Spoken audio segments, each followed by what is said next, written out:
प्रमुखों, जिस समय श्री रामचंद्र जी और रावण का युद्ध हो रहा था, तो उस समय सीता जी ने अत्यंत ही व्याकुल होकर त्रिजटा राक्षसी से पूछा कि रावण किस कारण नहीं मरता। तो उसने उत्तर दिया कि उसके हृदय में अमृत है, इसलिए जितनी बार भी उसकी भुजाएं और सिर काटे जाते हैं फिर बढ़ जाते हैं। और जिस समय श्री रामचंद्र जी उसके हृदय में बाण मारकर अमृत को सुखा देंगे तो उस समय वह मरेगा। और हृदय में बाण न मारने का कारण ये है कि रावण के हृदय में आप बसी हैं और आपके हृदय में श्री रामचंद्र जी का वास है और श्री रामचंद्र जी के हृदय में समस्त भुवन है। इसलिए रावण के हृदय में बाण लगने से आपका क्षय और आपका क्षय होने से भगवान श्री रामचंद्र जी का क्षय। गुरु को वीडियो लाइक करना, सब्सक्राइब करना प्लीज। और उनके क्षय से संपूर्ण लोकों का नाश हो जाएगा। अब श्री रामचंद्र जी यह उपाय करेंगे कि एक साथ अनेकों बाण मारकर रावण को व्याकुल कर देंगे, जिससे घबराकर उसका ध्यान छूटेगा और उसके हृदय से आपका ध्यान बिसर जाएगा। उस समय श्री प्रभु जी उसके हृदय में बाण मारकर उस अमृत को सुखा देंगे, तब उसकी मृत्यु होगी। प्रेमियों, इस कथा का भावार्थ ये है कि सीता जी के हृदय में अपने स्वामी का ध्यान पूरी तरह बसा हुआ था और रावण की कैद में रहकर भी वे अपने स्वामी के ध्यान में मग्न रहती थी। एक पल के लिए वे अपने स्वामी का स्मरण ध्यान नहीं भूलती थी। इसी कारण वे अपने स्वामी श्री रामचंद्र जी महाराज के हृदय में बसी हुई थी। अपने स्वामी के सिमरन ध्यान में मग्न रहने के कारण ही वे न तो रावण के कठोर व्यवहार से घबराई और ना ही किसी प्रकार के प्रलोभन में फंसकर अपने धर्म से अचेत हुई, जिसके फलस्वरूप उनका पवित्र नाम प्रत्येक व्यक्ति की जीवा पर है। ठीक इसी प्रकार एक सच्चे गुरुमुख सेवक का भी ये कर्तव्य है कि अपने इष्ट देव संत सद्गुरु के पवित्र ध्यान को हर समय अपने चित्त में बसाए रखें। सांसारिक व्यवस्था में भी चित्तवृत्ति प्रभु के सिमरन ध्यान से ही जुड़ी रहे और वह प्रत्येक अवस्था में अपने स्वामी की आज्ञा में प्रसन्न रहकर उनके प्रति कृतज्ञता प्रकट करता रहे। एक दिन ऐसे ही श्री परमहंस दयाल जी महाराज जी के पावन श्री चरण कमलों में भाई योगानंद जी ने करबद्ध विनय की। महाराज जी, मीराबाई जी और गोपियों में से कौन उत्तम है? मेरे विचार में तो मीराबाई जी का पद उच्च है, क्योंकि उन्होंने तो भगवान श्री कृष्ण को देखा भी नहीं था और उनके प्रेम में लीन रहकर ही परम पद को पहुंच गई। जबकि गोपियों को प्रेम हो जाना तो विशेष बात नहीं है, क्योंकि उन्होंने तो भगवान श्री कृष्ण की शोभा और उनकी लीलाओं को अपने नेत्रों से देखा था। तब श्री गुरु महाराज जी मुस्कुराते हुए वेद की बात उजागर करते हुए फरमाते हैं कि ऐसी बात नहीं है, पद तो गोपियों का ही उच्च है। भगवान श्री कृष्ण यद्यपि आम लोगों की तरह ही उनके बीच रहते थे और व्यवहार भी करते थे, परंतु उनके प्रत्येक व्यवहार को गोपियां प्रसन्नता पूर्वक सहन करती थी और उनकी कठोर से कठोर बात पर भी क्रोधित और रुष्ट नहीं होती थी, क्योंकि वे उन्हें महायोगेश्वर और 16 कला संपूर्ण अवतार जानकर ही उनसे प्रेम किया करती थी। किंतु मीराबाई जी के साथ ऐसा कहाँ हुआ? मूर्ति पूजन को तो इसीलिए प्रारंभ किया गया क्योंकि लोग चेतन की पूजा करने की सामर्थ्य और योग्यता नहीं रखते। मन ने चाहा तो मूर्ति पर दूध चढ़ा दिया, नहीं चाहा तो नहीं चढ़ाया।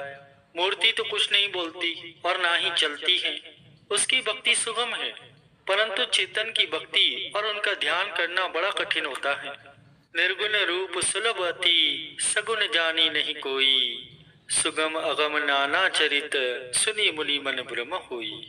निर्गुण रूप अत्यंत ही सुलभ है, सहज ही समझ जाने वाला है, परंतु गुणातीत दिव्य सगुण रूप को कोई नहीं जानता। इसीलिए सगुण रूप के अनेकों प्रकार के सुगम और अगम चरित्रों को सुनकर ऋषि मुनियों का मन भी भ्रमित हो जाता है। चेतन रूप यानी कि सगुण साकार रूप की भक्ति को इसीलिए कठिन कहा गया है कि वे आम मनुष्यों की तरह ही लोगों के बीच में रहते हैं और व्यवहार भी करते हैं, बीमार भी होते हैं और कभी कभी दुखी भी दिखाई देते हैं। यानी उनकी कुल चेष्टा और कार्यवाही आम मनुष्यों की सी ही होती है। उनको अवसर देखकर कठोर बात भी कहनी पड़ती है। यह सब देखकर उन पर निश्चय होना सहज बात नहीं होती। भगवान श्री कृष्ण की भी कुल चेष्टा और कार्रवाई आम मनुष्य की तरह ही थी।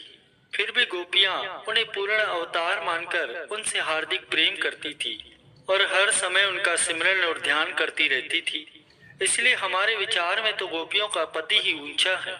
एक दिन ऐसे ही श्री वचन हुए कि यदि दूध को जल में डाला जाए तो वह तत्काल उसमें मिल जाता है, किंतु यदि उसी दूध का दही जमाकर उसे मथकर उसमें से मक्खन निकाल लिया जाए, फिर उस मक्खन को जल में डाला जाए तो वह जल में नहीं मिलता, बल्कि उसके ऊपर तैरने लगता है। संसारी मनुष्य भी दूध के समान ही हैं। उन्हें जब माया रूपी जल की संगति प्राप्त होती है तो उसी में घुल मिलकर एक होकर रहते हैं, किंतु उनके हृदय में भक्ति का जामन लगाकर सत्संग की मथनी से मथकर जब उन्हें मक्खन के समान बना दिया जाता है तो वे सच्चे गुरमुख बन जाते हैं और माया रूपी जल में रहते हुए भी मक्खन के समान ऊपर ऊपर ही तैरते रहते हैं और माया में लिप्त नहीं होते। जिसने अपने मन को सदगुरु के शब्द से जोड़ दिया है और निरंतर अभ्यास द्वारा जिसकी सूरत सदगुरु के ध्यान में लीन हो गई है, ऐसा गुरमुख चाहे घर में रहे चाहे जंगलों में रहे, मक्खन के समान माया से विलग रहता है। गुरमुखों, जैसा कि प्रत्येक प्रेमियों के अपने अपने विचार और अपना अपना अनोखा ही प्रेम होता है। कई प्रेमी भक्त तो श्री गुरु महाराज जी के दर्शन मात्र से, तो कई मधुर मुस्कान से, और कई तो ऐसे हैं जो मधुर प्रवचनों से ही प्रसन्न होते हैं। ऐसे ही हमारे जगत वंदनीय प्रातः स्मरणीय श्री श्री 108 श्री तृतीय पातशाही गुरु महाराज जी जिस भाव के प्रेमी को देखते उसी रूप में उसका भाव पूरा कर देते। ऐसे ही एक भक्त थे गुरु को वीडियो लाइक करना, सब्सक्राइब करना प्लीज, जिनके मन में श्री गुरु महाराज जी की निजी सेवा करने की भावना दृढ़ रूप से घर कर गई। ये उस समय की बात है जब वे अपने रहबर महात्मा ध्यान सुखानंद जी के साथ सत्संग पर होते थे।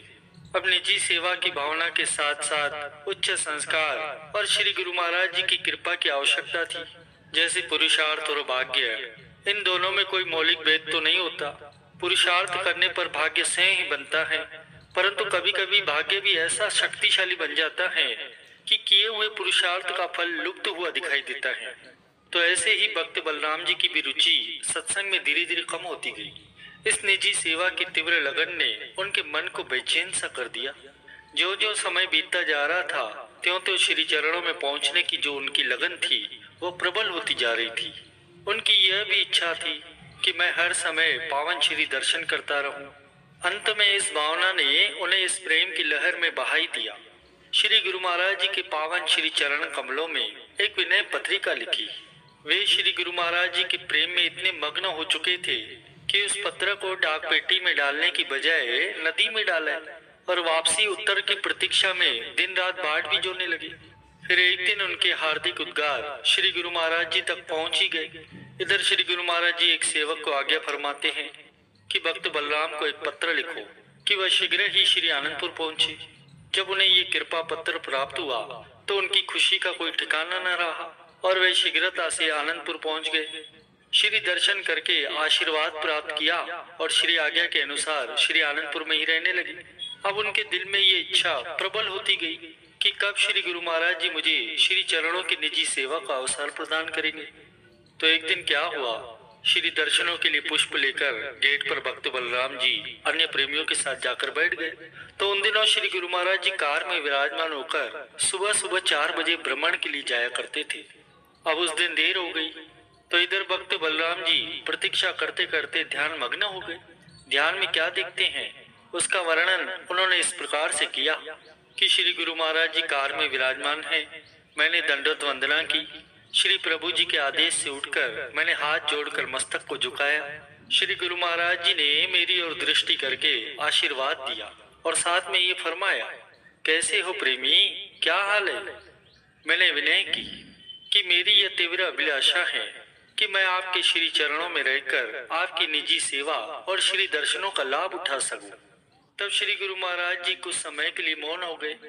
तब फरमाते हैं कि प्रेमी, इस जन्म में तो असंभव है, अगले जन्म में वचन रहा कि तुम्हें ये सौभाग्य अवश्य ही प्राप्त होगा। मैं वहां रोने लगा कि स्वामी जी, आपके लिए कुछ भी कठिन नहीं है, आप कृपा करें। मैं आपसे केवल यही मांगता हूँ और मेरी कोई चाहना नहीं है। तब श्री गुरु महाराज जी ने फरमाया कि इसके लिए तुम्हें कुर्बानी देनी पड़ेगी। मैंने विनय की, स्वामी जी, ये दास हर कुर्बानी के लिए तैयार है। श्री वचन हुए, केवल तुम्हें ही नहीं, हमें भी कुछ परिश्रम करना पड़ेगा। इतनी बात ध्यान अवस्था में हुई कि कार का हार्न बज उठा। सभी प्रेमी चैतन्य हो गए और अपने अपने हाथों में फूल लेकर खड़े हो गए। भक्त बलराम जी भी उठे और श्री दर्शन करके पुष्प अर्पित किए। तब श्री गुरु महाराज जी ने मुस्कुराकर आशीर्वाद दिया। इसके बाद सन 1967 में श्री सदगुरुदेव महाराज जी श्री प्रयागधाम पधारे। अन्य सेवकों के साथ भक्त बलराम जी भी वहां आए। बावली की सेवा शुरू हो चुकी थी। भक्त बलराम भी हित और चित्त से सेवा करने लगे। अब जब बावली कुछ गहरी हो गई तो एक दिन उनके दिल में एक आंतरिक प्रेरणा हुई कि अब कुर्बानी का समय आ गया है, तैयार हो जाओ। उसके ठीक 2 दिन के बाद बावली की सेवा करते हुए उनके सिर पर तेज धार का एक पत्थर आ गिरा, जिससे उनके सिर में 3 से 4 इंच का गहरा जख्म हो गया। अब भक्त जी वहीं मूर्छित होकर गिर पड़े। इससे कुछ समय पहले ही भक्त बलराम जी ने आपसी चर्चा में कहा था कि मेरा विचार है कि मैं सेवा करते हुए शरीर छोड़ूं। इधर सर पर पत्थर लगने के बाद भक्तों ने देखा कि उनकी हालत बड़ी चिंताजनक है। देखने में ऐसा लग रहा था कि उनके सिर के 2 भाग हो गए हैं और उनके बचने की कोई उम्मीद नहीं थी। सब आपस में कहने लगे कि देखो, अपने विचारों के अनुसार ही इसका अंतिम समय भी आ गया, परंतु वास्तविकता तो कुछ अलग ही थी। उससे ये सभी अनजान थे। पुणे के बड़े अस्पताल में उन्हें ले जाया गया। डॉक्टर ने पूरी जांच पड़ताल करके कहा कि बचना कठिन है, सिर की हड्डियां चूर चूर हो चुकी हैं। तब सेवकों ने श्री चरणों में सारा वृत्तांत विनय कर दिया। तब श्री गुरु महाराज जी ने फरमाया कि उसे अस्पताल में भर्ती करके डॉक्टर से कहो कि अच्छी तरह से इलाज करे, सब ठीक हो जाएगा। श्री गुरु महाराज जी के वचन सुनकर प्रेमी जन पुनः पुणे गए और वहां पर जाकर चिकित्सा शुरू कर दी। इधर अपने प्रेमी भक्त के लिए श्री गुरु महाराज जी भी कुर्बानी दे रहे थे। श्री गुरु महाराज जी 3 दिन तक ना ही रुचि से भोग लगा रहे थे और ना ही किसी के साथ बातचीत कर रहे थे। अंदर ही अंदर अपने भक्त को नया जन्म देने की सोच रहे थे। वे अपने सेवक की भावनाओं को पूरा करने में संलग्न थे। अन्य सेवक ये देख रहे थे कि बाहर से तो भक्त बलराम जी का शरीर कुछ गर्म था, परंतु होश बिल्कुल ही नहीं है। इधर भक्त बलराम जी अवचेतन अवस्था में अंदर ही अंदर देखते हैं कि वे धर्मराज के दरबार में पहुंच गए और चित्रगुप्त उनका हिसाब किताब देख रहा है, परंतु उसे मिल नहीं रहा। ऐसे नजारे को देखकर भक्त जी आश्चर्यचकित हो गए और श्री सदगुरुदेव महाराज जी का स्मरण किया कि मैं कहाँ आ गया हूँ। तभी एक दिव्य ज्योति सुनहरी सिंहासन पर प्रकट होती है और उस ज्योति को धर्मराज और गुप्तचरों ने उठकर वंदना की। उस दिव्य स्वरूप में श्री गुरु महाराज जी ने ऐसा फरमाया कि यह हमारी रूह है, इसने अभी सेवा करनी है, इसे यहाँ क्यों लाए हो। श्री गुरु महाराज जी के वचन सुनकर गुप्तचरों ने उनसे क्षमा मांगी। न जाने वह दिव्य ज्योति भक्त जी को अपने साथ लेकर कहाँ लुप्त हो गई। अब ये कार्य तो वहां पर 15 मिनट में पूरा हो गया, परंतु इधर 3 दिन लग गए। इधर भक्त जी ने 3 दिन के बाद अपनी आंखें खोली और नाम का उच्चारण करते हुए करवट बदली।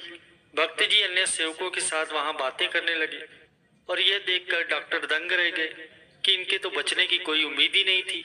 तब डॉक्टरों ने कहा कि इनका दूसरा जन्म है। इसके बाद भक्त बलराम के सिर की हड्डियां धीरे धीरे जुड़नी शुरू हो गई। जब श्री गुरु महाराज जी के पावन चरण कमलों में सारा वृतांत निवेदन किया गया तो श्री गुरु महाराज जी ने फरमाया कि उसका पूरा हाल हमें रोज देते रहा करो। भक्त बलराम जी ने 5वें दिन पूरी घटना दूसरे सेवकों को सुनाई और सेवकों ने श्री चरणों में आकर विनय की